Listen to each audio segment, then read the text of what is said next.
더욱 자세한 이야기를 들어보자. 네, 지난 화요일 4월 22일이었습니다. 우리나라 영어 공교육의 발전 방향을 모색하고 진단하는 의미에서 한국영어영문학회 영어 공교육 심포지움이 열렸습니다.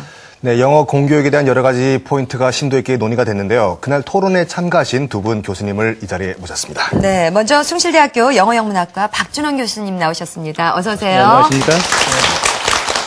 네, 그 옆에는 고려대학교 영어영문학과 김기호 교수님 나오셨습니다. 어서 오십시오. 반갑습니다. 우리가 느끼기에는 아주 그 심포지움 분위기가 아주 활발했던 것 같은데요. 네. 교수님 느끼시기엔 어떠셨는지. 네, 좀 아까 그 화면에서 보였듯이 예. 아주 그 많은 분들이 참석하셔가지고 처음부터 끝까지 경청하시고 아주 활발한 토론이 이루어졌습니다. 네. 자, 영어 공교육 정책 발표가 된 시점과 지금 시점에서 어떤 차이점이 발생을 했습니까? 어떤 변화가 있을까요? 그 당시 정말 열기가 너무 뜨거웠었는데 네. 아직도 그 열기가 식은 것 같지 않은 것 같습니다. 네. 그리고 그 주요 이슈 같은 것들 보면 때로는 영어가 정말 필요한가 아니면 영어를 수업하는 것이 정말 필요한가 이런 당위성에서부터 뭐 조기 교육 문제라든지 영어 몰입 교육이라든지 또 평가 문제 이런 모든 문제에 대해서 참으로 의견들이 다양하다 이런 것을 느낄 수 있었습니다. 네. 자, 영어 공교육 강화 정책에 대한 그 핵심 쟁점 사항 중 가장 첫 번째가 정말 영어로 가능할 때 아이들이 뒤처지는 애 없이 그게 영어로만 수업이 가능한가 이런 거거든요. 자, 김교욱 교수님의 의견은 어떠신지? 물론 반대하는 사람들의 의견은 크게 두 가지로 나눌 수가 있을 것 같은데요. 하나는 언어학적으로 우리말과 영어가 많이 다르기 때문에 어설프게 우리말도 잘 못하는 와중에서 영어를 배운다. 그러면 정말 죽도 아니고 밥도 안 된다. 이런 식의 염려를 하시는 분이 하나 있고요. 또 하나는 이제 정체성의 문제인 것 같습니다. 네. 언어라고 하는 것이 이제 문화를 자연스럽게 배우는 것인데 아직까지 우리 문화의 정체성을 갖지 못한 상태에서 영어를 배우게 된다 그러면 한국인의 그 주체성 이런 게 상실되지 않을까 그것을 염려하는 것 같습니다. 제 개인적인 생각은 그렇습니다. 그 로마 시대의 라틴 문화 시대에 라틴어가 아주 링과 프랑카라고 해가지고 세계 공용어로서 아주 필수적이었습니다. 그런데 오늘날 영어가 21세기에는 세계 공용화이기 때문에 만약에 이것을 꼭 필요로 한다 그러면은 많은 시간과 노력이 필요한 러닝, 학습보다는 어릴 때 자연스럽게 어화해야 한다, 습득하는 것처럼 네. 하는 것이 더 바람직하지 않을까 이런 것이 제 개인 생각입니다.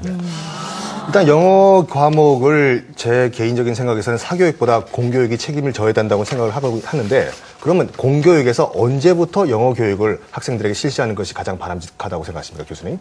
저는 이제 중학교보다는 좀 빠른 시기에 그래서 초등학교 3학년 정도 적당하지 않을까 이렇게 생각했었습니다.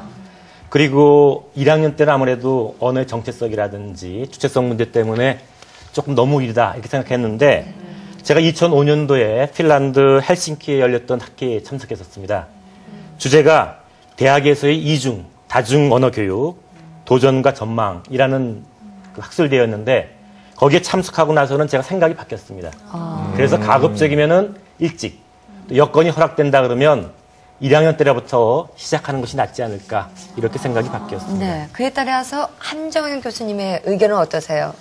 저는 그러니까 뭐 3학년이든 1학년이든 근데 지금 어떻게 보면 많은 부모님들이 사교육을 통해서 이 연령이 낮아가고 있거든요. 네. 그러니까 이건 어떻게 보면 시대적 요구인 것 같아요. 지금 우리 시대가 원하는 게 어렸을 때부터 빨리 영어, 외국어를 갖다가 배웠으면 좋겠다 하는데, 그러니까 저는 언제 하느냐가 중요한 게 아니라 어떻게 보면 어떤 내용을 어떤 방법으로 가르치고 배우느냐, 학습하느냐가 더 중요한 것 같습니다. 그래서 저는 그냥 하는 게 아니라, 그러니까 뭐 초등학교 1학년 때는 그냥 언어를 배운다고 생각하지 말고 그냥 게임이나 아이들을 뭐 노래, 다양한 뭐 챈트, 그러니까 다양한 학습을 통해서 아이들이 그냥 뭐랄까요? 그냥 간접적으로 느끼게끔 해서 재미와 흥미를 주고, 그다음 학년이 갈수록 문자에도 익히기 시작해서 저는 아이들이 제 바람은 그래요. 우리나라 초등학교 1학년, 우리나라 초등학교 3학년 아이들이 그 미국의 초등학교 1학년, 미국의 초등학교 3학년의 수준 아이들하고 똑같이 대화 나누고 거기에 있는 컨텐츠 내용들을 같이 얘기했으면 좋겠다. 그게 바람이거든요. 그러기 위해서는 어떻게 보면은 기본적인 것부터 좀 우리가 차근차근, 제가 알기로는 초등학교 4학년에 알파벳이 들어가 있어요. 있어요. 알파벳이 상위에 들어가 있는데 그때 이제 문자를 시작했으면 좋겠다 하는 건데 그거 벌써 1학년 때 아니면 사교육을 통해서 웬만한 아이들 다 배워가지고 오거든요. 네. 그러니까 그러지 말고 공교육에서도 어떻게 보면 맞춰갔으면 이 시대에 맞춰갔으면 하는 게 제 바람입니다. 네. 그러면은 이제 이 바뀐 교육 여건에 이 교사들이, 선생님들이 과연 적응을 하고 있냐, 그런 또 논쟁이 지금 부각이 되고 있거든요.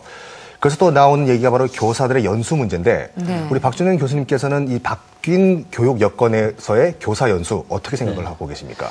뭐 아시다시피 지금까지의 그 영어 교육은 주로 이제 어떻게 보면은 우리말로 영어를 가르치는 네. 그런 수업이었거든요. 근데 새 정부에서는 이제 그걸 영어로 진행한 영어 수업으로 하겠다는 겁니다. 이거에 대해서 이제 많은 교사분들이 약간 좀 걱정을 하고 있고 또 그게 가능한지에 대해서 회의를 가지고 있는데 그걸 위해서는 중요한 것이 교사 연수입니다.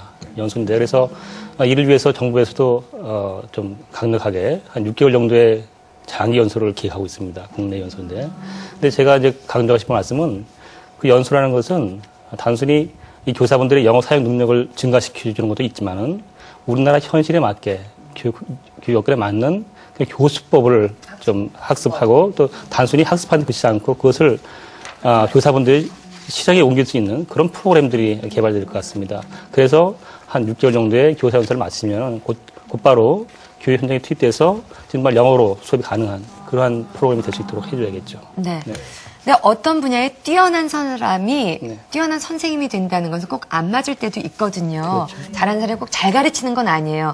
그런 의미에서 본다면 이 영어를 잘한 사람이 과연 좋은 교사가 될 수 있느냐 이런 거는 이제 논란이 되고 있는데 그렇죠. 그에 따른 어떤 방안은 있을까요? 네. 아까도 함 교수님께서 지적하셨습니다만은 우리 모국어 하자라고 해서 우리말을 다 가르치는 건 아니죠. 네. 우리나라 사람들이 다 우리나라 말을 잘 가르치는 건 아니거든요. 거기에 맞게 교수법도 이제 알아야 되고 여러 가지 또 학생들의 특성도 알아야 되기 때문에 일단 그 영어 교사가 되기 위한 조건으로서 영어를 잘하는 것은 기본입니다만은 반드시 그것만이 그 중요한 조건은 아니고 네. 우리나라 학생들, 우리나라 문화, 교육 환경을 커리큘럼을 제대로 이해할 수 있는 어떻게 보면 이중 언어 교사들이 중요하겠죠.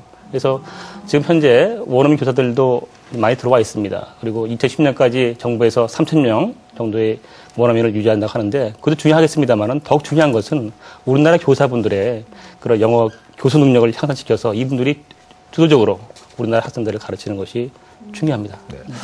이 교사 연수 문제와 더불어서 논쟁이 되고 있는 것이 바로 이제 학생들의 수준별 반편성이거든요. 뭐 속된 말로 이제 우열반 편성인데 네. 현재 우리나라 공교육 시스템하에서 우열반 편성이 가능하다고 보십니까, 함정현 교수님? 저는 가능하다고 보고요. 그러니까 선생님의 재량이 다른 것 같아요. 이거는요. 수준별 교육 한다는 거는 너 잘하고 너 못하는 게 아니라 부족한 점을 갖다가 우리가 도와준다고 생각을 해야 되거든요. 아이들이 각각이 갖고 있는 능력이 다 다르지 않습니까? 그렇죠. 그러니까 영어 능력도 분명히 아이들 개인별로 다 차이가 있을 거란 말이에요. 그거 갖다 선생님이 먼저 찾아내셔가지고 얘가 이렇게 하면 얘는 듣기를 좋아하는 아이구나. 그러면 듣기에 좀 더 많은 방법을 갖다가 사용하셔가지고 교육 방법을 사용하셔서 아이를 갖다 이제 영어 수업을 하는데 도와주시고 얘는 읽는 걸 좋아하는 아이구나. 그러면 읽는 방법을 갖다 영어 교수법을 넣어가지고 또 사용하시고 우선은 수준별 하시는 데 있어서도 레벨 정말 이 아이가 어디인가를 갖다 찾아내셔가지고 걔가 여기 다음 단계까지 가는데 내가 어떤 도움을 줄 것인가 그걸 하시는 게 제일 문제지 얘는 잘한다 우반이다 얘는 못한다 열반 그게 중요한 게 저는 아니라고 생각해요.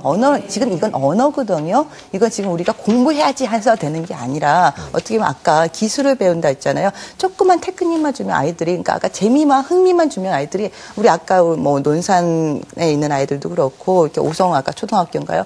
정말 재미가 신이 나니까 안 떴던 말도 떠지고 어떻게 보면 자신감도 생기지 않습니까? 그러니까 거기서 이제 수준별 갭도 이제 점점 줄어들 수 있다고 저는 생각하거든요. 그러니까 선생님들이 어떻게 보면 제일 잘하는 게 선생님이 학생들을 제일 잘하는 게 선생님이시기 때문에 우리 아이들의 수준이 어딘가를 갖다 찾아내셔서 거기 갖다 레벨별로 나누셔가지고 이렇게 도와줘야겠구나 그런 마음만 갖고 계신다면은 수준별 교육 이게 어떻게 보면 가능하다고 저는 봅니다. 네. 자, 그리고 또 하나 쟁점 사항이요. 정부의 의지대로 이 영어 사교육비가 줄어들 것인가 하는 문제인데요. 어떻게 보면 지금 학원비가 이미 올라버렸거든요. 예. 이 문제에 대해서는 어떻게 생각하세요? 현 정부의 영어 정책이 학교 만족 2배, 또 사교육비 절반 이런 고를 목표가 걸었는데 있죠. 예. 참으로 아주 모든 국민이 바라는 바가 아닌가 이렇게 생각을 하고 있습니다. 그런데 이제 우리가 처음